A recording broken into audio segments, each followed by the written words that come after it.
Maayong adlaw kaninyong mga higala, ni ana po ang inyong higala ang Bisayang si Inday. So alas 12 na po sa tanghali nakamata si Inday. Giisa na lang ang breakfast o lunch o brunch na ni. Pagmata ag ipis og kaning kape nga sinunog nga bugas, ayan nagbutang og kaning ketchup ing ana ko pag ang sudan, bulad og kaning ampalaya nga naay itlog. So mao nang among lunch karon. So sila mama human na nangaon, so ako na nabilin. Maayo kay na pa ko nabinlan pa kog sudan sa magampo sa ta sir magkaon. Pasalamat sa Ginoo. Higo pug kape, inam sa tagkape kay mainta ng atong tiyan aron dili tama kaning panuhutan. So mao na nangaon na sila, ako na lang ang magkaon kay human na sila nangaon.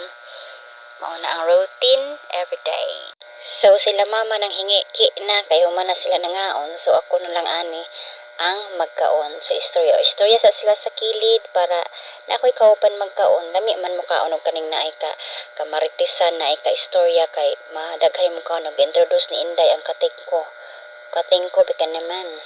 Sus lami kaayo ang buwad kay dili gid siya kaning parat labi nang kaning ituslo sa kaning ituslo sa ketchup o dili na siya maparat jud. So ambot dasan ni gikan nga kaning bulada ni na ang sudan gipakita ang palaya nga naay kaning itlog. So mo ni giluto ni mama gaing lami na siya maluto kaya na kay kung ako magluto ana kay pait jud bisag butangan nako og kaning asin baka nang kumutan man na siya asin no.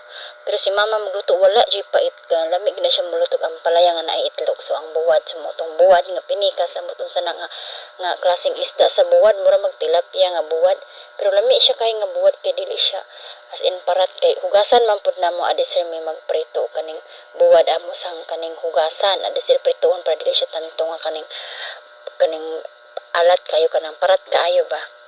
So mao na ni hunat nagkaon istorya sa kilid with mama. So ang kamera diri tulo, ako si mama ug kaning pamangkin na si JV.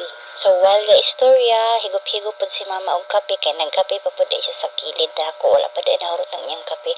So tips lang no, lami gid ning kape nga sinunog nga bugas ba kay mao man itambal sa kanang panuhot bitaw nya ako dili jud kumawad anong kanang kating ko sa kilid. O mo na giingon nila nga sa una kulon pa ang pirmi sa bata-bata pa ka kulon pa ang imong kauban sa kilid pirmi magpahumot, pero karon kanang tigols na gani ka kanang may edad na ka sus kating ko na gid pirmi tapat nimo ba kay para iwas-iwas ang mga lamig-lamig sa katawan murag na kuan na jud ko anang nasanay na anad na jud ko anang naay pirmi jud ko nga simot-simoton nga kaning kating ko nya. Tips lang no kanang kape nga bugas, so kaning mo ginagigamit namo mula pa sa unas akong lola manggod og lolo nako mao na ilang gamit pa. So naanad nako nami anang kaning kape nga bugas nga sinunog niya. Tipid tips pud kay na magsunog ragog ka sa kaning kaha, sunugon ra nimo isa ka kumo, so moabot na siya isa ka linggo, 1 week na siya.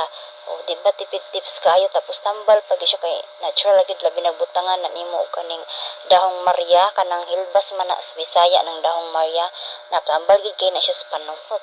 So mao na ang kating ko og gi-introduce gid ni Inday bikini men kating ko kay di jud kumawad ang kating ko sa akong kilid bisag asa ko paingon bisag mag party pa dito sa kaning akong gitrabahoan sa opisina dala jud nako permi ng kaning kating ko.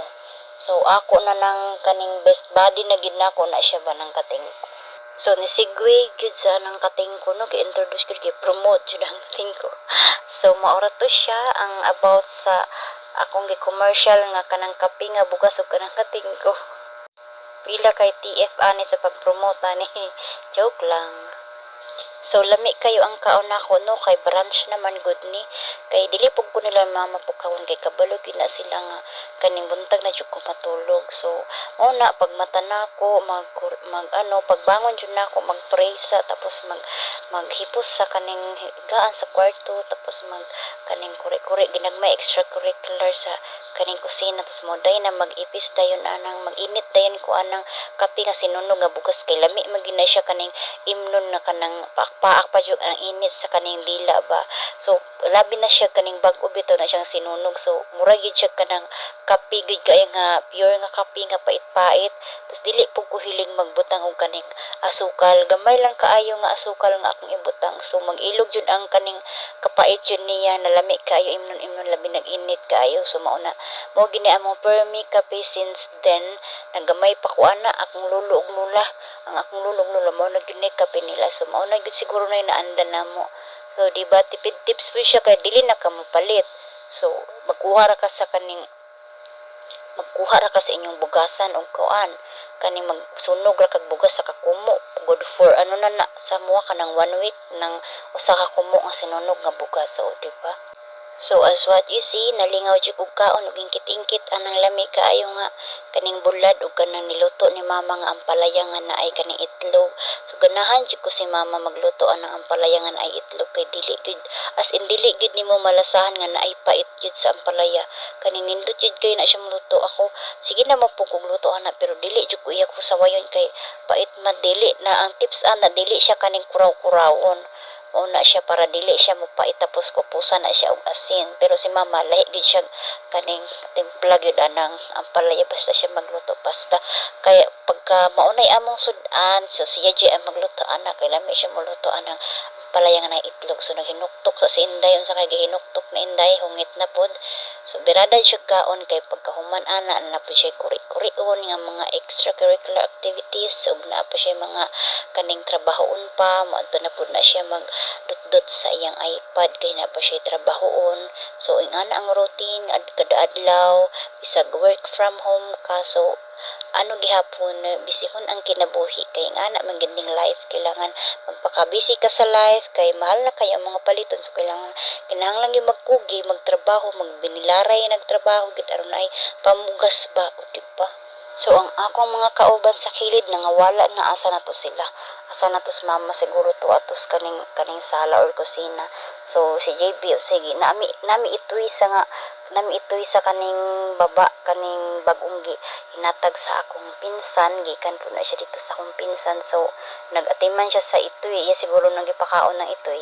Ako man pamangkin kana si JB tagapakaon sa itoy. So ako habang nagkuri-kuri sila padayon akong pagkaon. So hapit na ko na human og kaon ani. Unya taod-taod human na ni naanapod na siya kaning buhaton nga mga extra curricular activities sa balay nya tiwason tong mga trabaho mag-check sa mga emails ug daghan pang mga buhaton. So ana lang ang routine nahungit sa kaning palangaya nga lami kaayo. So lisod jud kay magbabay og kaning kaon nga kaning kuan balami ing sudan sa ing ana luxury na amo na among sudan nga ing ana. Ang palaya nga kaning with bulad. So busog jud kaayo pag ing ana ang kaning sudan. So ditindog na kay manaw kaon. So uy humirit pa si Inday. So kana nihungit pa kay lami kaayo ang ampalaya. So nanig-ab na kay busog na. So meaning pag nanig-ab na ay busog na jud kaayo. Salamat Ginoo sa grasya. Og shout out dahil sa akong bana nga nasa ibang bansa wa pa kauli. So mao ni ang akong video for today. Salamat sa pag-watch. Ang inyong Bisayang Higala Deche Paderes Habaga. Thank you. Babu.